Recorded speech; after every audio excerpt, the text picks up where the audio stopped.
ଆଉ ମାତ୍ର 2 ଦିନ ପରେ ରଥଯାତ୍ରା। ଏଥିପାଇଁ ଏବେ ପ୍ରସ୍ତୁତ ରଥପଥ ଆଉ ଭକ୍ତ ସମସ୍ତେ ଚାତକ ଭଳି ଚାହିଁ ବସିଛନ୍ତି।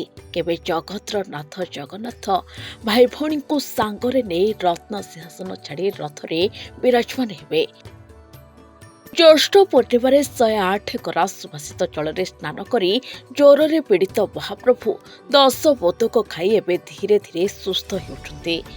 ଆଷାଢ଼ ଶୁକ୍ଳ ଦ୍ୱିତୀୟ ତିଥିରେ ଭକ୍ତଙ୍କ ଗହଣରେ ମହାପ୍ରଭୁ ରଥାରୂଢ଼ ହୋଇ ମାଉସୀ ମା ଘରକୁ ଯିବେ। ଏଥିପାଇଁ ବ୍ରହ୍ମକ୍ଷେତ୍ର ଜିଗ୍ନିପୁର ପୀଠରେ ସମସ୍ତ ପ୍ରସ୍ତୁତି ସରିଛି। ରଥ କାର୍ଯ୍ୟ ଏବେ ଶେଷ ପର୍ଯ୍ୟାୟରେ ପହଞ୍ଚିଛି।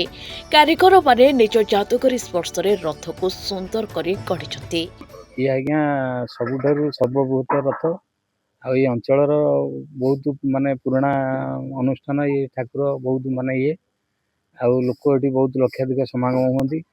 ଆଉ ପ୍ରଭୁ ଜଗନ୍ନାଥ ପୁରୀଙ୍କର ଯେମିତି ନୀତିକାନ୍ତି ସେଇ ରୀତିକାନ୍ତିରେ ଏଠି ସବୁ ଚାଲେ। ପ୍ରତିବର୍ଷ ଠାକୁରଙ୍କ ପାଇଁ କପଡ଼ା ଆଉ ରଥର ଟୋଟାଲ ନୂଆ କପଡ଼ା ସବୁ ହୁଏ ହେଲା, ସେଇଟା ସବୁ ଆମେ ସିଲେଇ କରୁ। ଆଉ ଠାକୁରଙ୍କର ଡ୍ରେସ୍ ବି ସିଲେଇ କରୁ, ଏମିତି ସିଲେଇ କରୁ। ଆଉ ଯେତେବେଳେ ଜଗନ୍ନାଥଙ୍କର ଗୋଟା ତାଙ୍କର କରୁଣାରୁ ଆମେ ଏଠି ବହୁ ବର୍ଷ ଧରି ଏମିତି ସିଲେଇ କାମ କରି ଆସୁଛୁ। ପୂର୍ବରୁ ଅନେକ ପୁରୁଖା ଲୋକ କୁହନ୍ତି ପୁରୀ ଜଗନ୍ନାଥଙ୍କ ରଥଠୁ ଆହୁରି ଅଧିକ ଉଚ୍ଚ ହୋଇଥାଏ ବ୍ରହ୍ମକ୍ଷେତ୍ର ରାଜା ପ୍ରଭୁ ବଳଦେବ ଜୀଉଙ୍କ ରଥ, ଯାହାକୁ ଦେଖିବାକୁ ଲକ୍ଷାଧିକ ଭକ୍ତଙ୍କ ସମାଗମ ହୋଇଥାଏ। ତେବେ କାଳକ୍ରମେ ବିଭିନ୍ନ ଅସୁବିଧା ପାଇଁ ରଥ ସାମାନ୍ୟ ଛୋଟ କରାଯାଇଥିଲେ ବି ସ୍ଥାନୀୟ ଆଖପାଖ ଅଞ୍ଚଳରେ ପ୍ରସ୍ତୁତ ଅନ୍ୟ ରଥ ତୁଳନାରେ ବ୍ରହ୍ମକ୍ଷେତ୍ରରେ ନିର୍ମିତ ରଥ ସୁଉଚ୍ଚ ବୋଲି ସ୍ଥାନୀୟ ଲୋକେ କୁହନ୍ତି। ଆମେ ଜନ୍ମ ହେଲା ଦିନଠୁ ଏଇ ମନ୍ଦିର ଦେଖିଛୁ। ଆଉ ଇଏ ମାଟିର ଗର୍ବ ଗୌରବ ହଉଛନ୍ତି ଏ ମନ୍ଦିର, ଏ ଭଗବାନ, ଏ ଜଗନ୍ନାଥ। ଆଉ ପୁରୀର ନୀତିକାନ୍ତି ଆଜ୍ଞା ଯାହା, ଏଠିକାର ନୀତିକାନ୍ତି ପ୍ରାୟ ସମାନ, କିଛି ତା ଦେହରେ ଉଣା ହୁଏନି। ଆଉ ଏଠିକାର ରଥ ବି ସବୁଠୁ ଉଚ୍ଚ ରଥ। ଶ୍ରୀକ୍ଷେତ୍ର ପୁରୀରେ ଅନୁଷ୍ଠିତ ହେଉଥିବା ସମସ୍ତ ନୀତିକାନ୍ତି ଅନୁସାରେ ପ୍ରଭୁ ବଳଦେବ ଜୀଉଙ୍କ ନୀତିକାନ୍ତି ମଧ୍ୟ କରାଯାଇଥାଏ।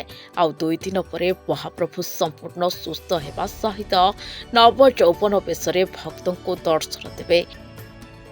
ନେତ୍ର ଉତ୍ସବ ପାଳନ ପରେ ଦ୍ୱିତୀୟ ଦିନ ଚତୁର୍ଦ୍ଧାମୂର୍ତ୍ତି ରଥାରୂଢ଼ ହୋଇ ମାଉସୀ ମା ଘରକୁ ଯିବେ।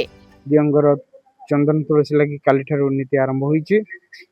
ଆଜି ଦିଅଙ୍କର ଅନବସରର ଶେଷ ଦ୍ୱିତୀୟ ଭାଗ ଦିବସ ଆଜି। ଆଉ ଗୋଟେ ଦିନ ପରେ ଅନବସର ସରିଲା ପରେ 14 ତାରିଖ ଦିନ ଦିଅଙ୍କର ନେତ୍ରୋତ୍ସବ ନୀତି ଅନୁଷ୍ଠିତ ପରେ ଅପରାହ୍ନ 3 ଘଟିକାରେ ଦିଅଙ୍କର ନବଯୌବନ ଦର୍ଶନ ଆରମ୍ଭ କରାଯିବ। ଏହାପରେ ଗୋଟେ ଦିନ ଉଭାଯାତ ରହୁଛି।